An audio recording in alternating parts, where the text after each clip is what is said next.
44 de la mañana, Lorenzo Ramírez, periodista económico. Lorenzo, buenos días.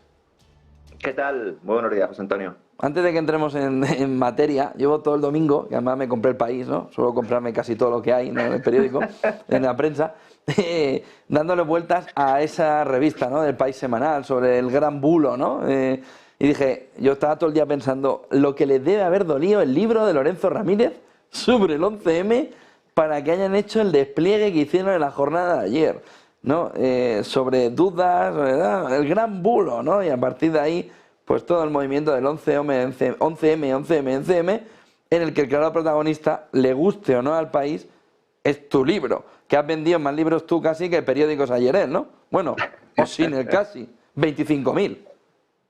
La verdad es que es curioso comprobar cómo a todos esos medios de comunicación a los que no les ha interesado básicamente nada del 11M, de hecho en los últimos años lo que han intentado fundamentalmente es enterrarlo, pues sorprendentemente, lo decimos evidentemente con cierta ironía, pues ahora lo vuelven a sacar a colación y en realidad ni siquiera para desmontar ninguna de las tesis que planteo en el libro, porque si ese fuera el caso, pues podría incluso generar un debate sano, ¿no? Pues hacer una crítica al libro, pero el libro no se menciona en absoluto y lo que se intenta plantear realmente es el gran bulo.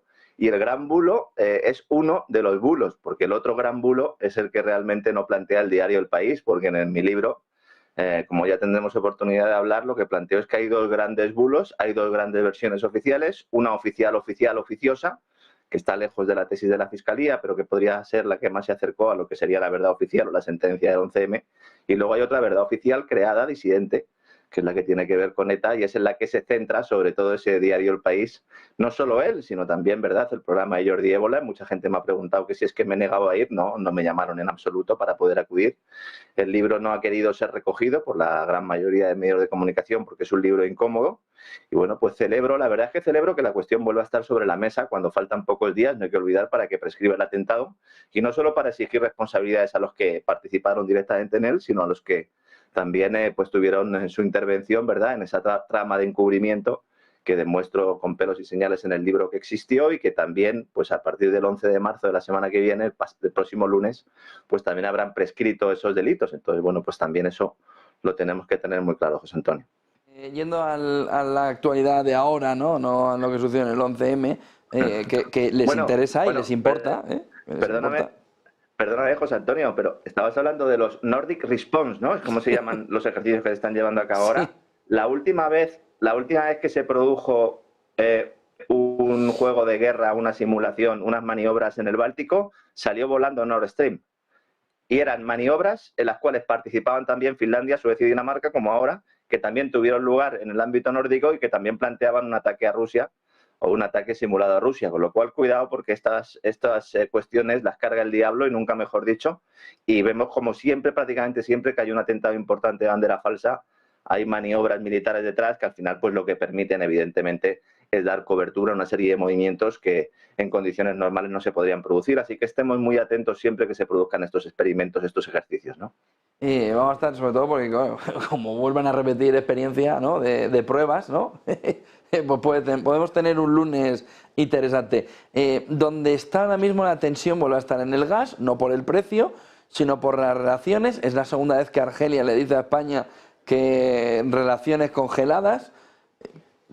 Consecuencia final, lo que estábamos viviendo de un gas más barato, donde España era uno de los países que estaban consiguiendo reducir el precio, puede ser caro para el conjunto de los españoles. ¿Qué es lo que ha sucedido y qué es lo que puede suceder, Lorenzo?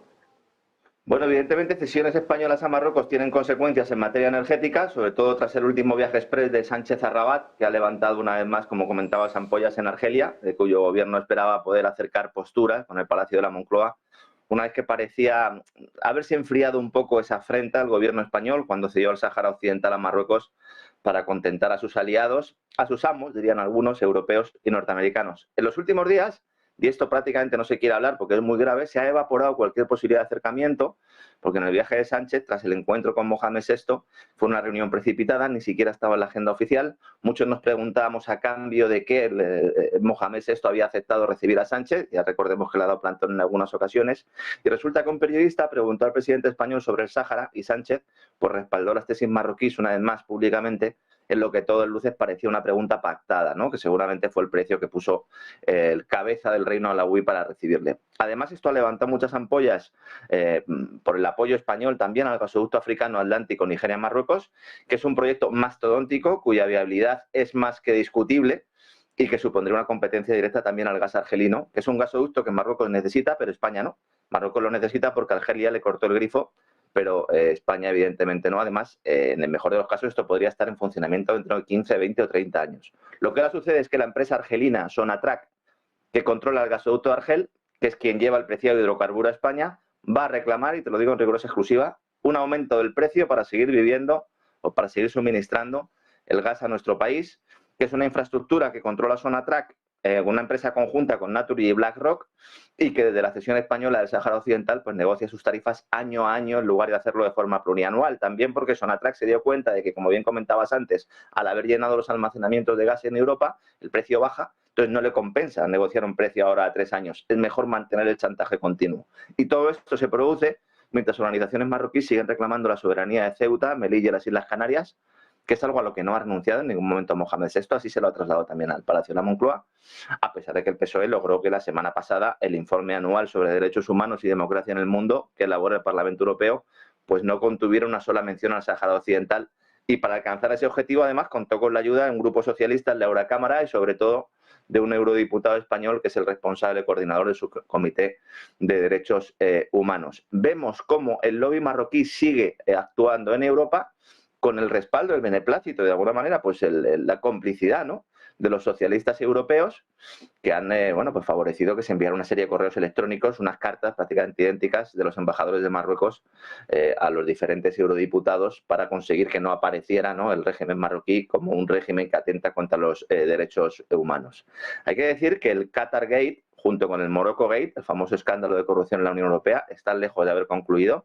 Es verdad que se está intentando enterrar un escándalo sobre el que se ha extendido un manto de silencio. El pasado enero a los policías belgas que estaban investigando el caso se les envenenó, se les drogó, en lo que a todas luces parece un intento de asesinato o, en el mejor de los casos, un intento de obstaculizar una investigación que está empantanada, que arrancó a finales del año 2022 con una serie de registros policiales. No se ha vuelto a saber nada más, se incautaron una serie de millones en efectivo y eso está ahí todavía latente, ¿no? Y mientras tanto Naturgy pues va a tener que sudar la gota gorda para conseguir un precio del gas que sea competitivo para la industria española, que no acabe con los ahorros que les quedan a las familias españolas, un acuerdo que, como digo, hay que negociar todos los años y que sirve a Argel para apretar las tuercas a un gobierno español que parece defender múltiples intereses externos y casi ninguno interno. En contraprestación, Argelia, ¿con quién se lleva bien? Pues se lleva bien con Giorgia Meloni, con Italia, que parece que va a ser la puerta del gas argelino a Alemania, al centro de Europa. Otra oportunidad perdida por el gobierno español y que nos hace preguntarnos que cuáles son esos intereses ocultos que hay en la relación entre España y Marruecos. Lamentablemente son demasiados y muy oscuros y a lo mejor también tenían que ver con ese atentado del que hablábamos antes, José Antonio. La tecnocracia avanza, le queda un suspiro después del 29 de febrero para que la identidad digital esté ya en marcha en el conjunto europeo. ¿Cómo va esa distopía, ¿no?, tecnocrática que nos quieren imponer y esa copia, ¿no?, de la expropiación podemita, ¿no?, de las viviendas vacías? ¿Cómo lo has visto? Sí, vamos, que hay determinadas ideas que parecen de bombero torero en España, ¿no? Parece que se les ha ocurrido a alguien, ¿no?, siguiendo las tesis chavistas, pero es la línea que nos marcan. El Parlamento Europeo sigue adelante con su proyecto tecnocrático de crear ese sistema de identidad digital para que sirva de punta de lanza para su proyecto de sociedad distópica. El primer elemento es la creación de lo que ellos denominan la billetera digital europea. Tú también has hablado mucho de ello. Yo creo que en español somos los dos que estamos dando la batalla con esto y lo seguiremos haciendo. El ID Wallet, que se presenta como una herramienta para facilitar los pagos, pero que en realidad es el embrión de un sistema que aspira a ser una herramienta para monitorizar a los seres humanos, utilizando para ello los datos que les vamos a facilitar todos nosotros pues con nuestra actividad diaria. Y luego todo eso será tratado por tecnología de inteligencia artificial y de Big Data. Esto ya se está haciendo en la actualidad, lo están haciendo las compañías, pero se pretende centralizarlo, por supuesto, pasando por encima de las soberanías nacionales, y que es un modelo muy parecido al del pasaporte COVID. Estamos viendo en los últimos días, en las últimas semanas, cómo el modelo de gestión política de la pandemia era un experimento, de alguna manera sirvió de punta de lanza también para implantarlo ahora con otra excusa, ¿no? Veíamos a Ursula von der Leyen hablando del modelo de compras militares para hacerlo de una forma similar a como fue el modelo de compra de material sanitario y de las mal llamadas vacunas. Ahora tenemos también la idea de esa billetera digital que es imagen y semejanza del pasaporte COVID, que es una billetera digital con identificación. Después llegarán las divisas digitales, por eso dicen que es un monedero digital, y luego pues ya la modelación de los patrones de comportamiento de consumo usando para ello la huella de carbono, que esto ya lo están haciendo varias entidades financieras con programas piloto para ir a un modelo de crédito social que veremos hasta qué punto se desarrolla y que aspira a dirigir decisiones de consumo, ahorro e inversión, ¿no? Empleando estas divisas digitales. Por supuesto, nos dicen que será voluntario, el Parlamento Europeo acaba de dar luz verde al reglamento, pero lamentablemente no será así, porque la idea es que sea indispensable para acceder, atención, esto hay que tenerlo claro, servicios médicos, y para el médico va a hacer falta el Digital Wallet. Para solicitar una plaza en la universidad también. Para acceder a determinados puestos laborales, indiscutiblemente. Para alquilar una vivienda, firmar cualquier tipo de contrato, para solicitar un préstamo bancario también. Entonces, la excusa para implantarlo es que se elimina burocracia, pero en realidad lo que se persigue es centralizar esa burocracia. También nos dicen que se quiere aumentar la seguridad de los datos, cuando en realidad va a suceder todo lo contrario, porque el contenido de nuestras vidas digitales, va a estar en servidores de empresas, en buena medida no europeas, y localizadas en servidores de países de fuera del viejo continente, que además pueden ser hackeadas. Entonces, lo que se ha hecho ahora, ¿qué es? Aprobar el reglamento europeo, el denominado eIDAS. Ha habido mucha polémica, los responsables de Vox han votado en contra de este reglamento. Ha habido mucha polémica, yo de hecho me he dirigido también a Vox preguntándole por qué no todos los eurodiputados habían votado, faltan ahí 2 votos, pero bueno, en esencia, la formación de Vox Europa ha votado en contra de este proyecto, Partido Socialista y Partido Popular han votado a favor, y este reglamento, pues eIDAS es el servicio de identificación y autenticación y confianza. Se trata de ponerle a todo nombres muy crípticos para que no nos demos cuenta de lo que está ocurriendo. Esto no va a ser obligatorio en la teoría, pero sí en la práctica, como sucedió con el pasaporte COVID, de tal manera que aquellos que se nieguen a emplearlo quedan fuera del sistema. Y esto es especialmente grave en el caso de personas mayores que ya sufren la brecha digital, en personas de baja cualificación, que no solo no podrán acceder a determinadas ofertas de empleo, sino que se les dificultará el uso de los servicios públicos. Y a partir de este momento, ¿qué sucede? Que este reglamento da a cada Estado miembro un plazo de 12 meses para poner a disposición de sus ciudadanos esta cartera, con unas variables de identidad básicas. Al principio empezará a ser como una especie de DNI europeo.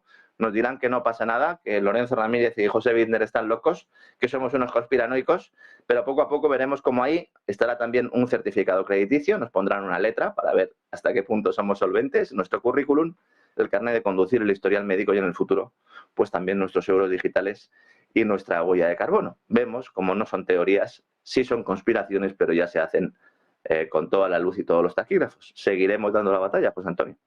El otro punto que se está mirando sobre todo es ese emperador desnudo, ¿no? Que es la economía estadounidense, del que vamos hablando durante los últimos meses y que se va viendo como una parte del crecimiento de Estados Unidos es que es mentira, que no se puede poner matices, sino que está dopado, que hay una parte en la que quien hace la estadística le dice necesito más, pon más dinero, ¿no? Esa parte oculta, ¿no?, del crecimiento de Estados Unidos, lo venimos contando en las últimas semanas. ¿Cómo lo ves? 2,5 dólares de deuda para conseguir $1 adicional de Producto Interior Bruto. ¿Pero dónde estamos llegando ya? Esa es la definición de insostenible, ¿no? O sea, si tú necesitas 2,5 dólares de deuda para generar $1 de crecimiento, te tienes que plantear cuál es tu modelo económico. Y estamos hablando de Estados Unidos, que parece que lo que está haciendo es repetir los mismos errores que hemos cometido en el viejo continente. Uno se coge el dato del cuarto trimestre de Estados Unidos y decimos, venga, vamos a creérnoslo. No, en realidad es un 0,8 trimestral. Un 0,8 trimestral no es una pujanza importante, todo lo contrario, sobre todo cuando ves que hay una tendencia a la desaceleración interesante. Hay mucha gente que no sabe. Nuestros telespectadores en negocios televisión, pues supongo que la mayoría sí, que nosotros el PIB lo calculamos de forma interanual, es decir, comparando con los 12 meses antes. En Estados Unidos se coge la foto de un trimestre y se multiplica por 4 anualizado, ¿no? Entonces ese 0,8 pues al final nos da una cifra importante que, bueno, pues es importante y es superior, es en torno, pues de ese superior al 2, en torno al 3%, ¿no? Entonces, ¿qué pasa aquí? Lo que sucede es que el gasto de los consumidores aumenta fundamentalmente debido al crédito insostenible. Las exportaciones también aumentan en buena medida por la política económica y geopolítica llevada en los últimos tiempos y que ha convertido a Estados Unidos en un exportador neto de energía. El gasto de los gobiernos estatales y locales, el gasto público se dispara y las importaciones, gracias a ese crédito de los hogares, pues también van aumentando. Las importaciones restan en el cálculo del PIB. Este crecimiento es dopado con deuda porque si cogemos el PIB nominal del último trimestre tenemos un crecimiento del PIB de 334.000 millones de dólares con un crecimiento de deuda de 834.000 millones de dólares. De ahí sale el cálculo este, ¿no?, que planteabas antes de los 2,5 dólares de deuda pública para generar $1 de crecimiento del PIB. Esto supone una cifra incluso mayor a la que proporcionó el responsable de Fitch Ratings en Europa, Marta Vilar, en esta casa, en el programa Conexión Vilar, el pasado febrero, ¿recuerdas?, cuando expuso que Estados Unidos consiguió esquivar la recesión el año pasado por el gasto y la deuda pública, hasta el punto de que el gasto fiscal, decía él, habría generado 1/3 del crecimiento económico de Estados Unidos. Estaríamos hablando de mucho más. Esto solo puede mantenerse mientras el resto del planeta siga confiando en el dólar y en el bono de Estados Unidos, en el Treasury, como activo refugio. ¿Y para eso qué necesitas? Pues guerra. Necesitas inestabilidad, necesitas caos, necesitas que no haya paz.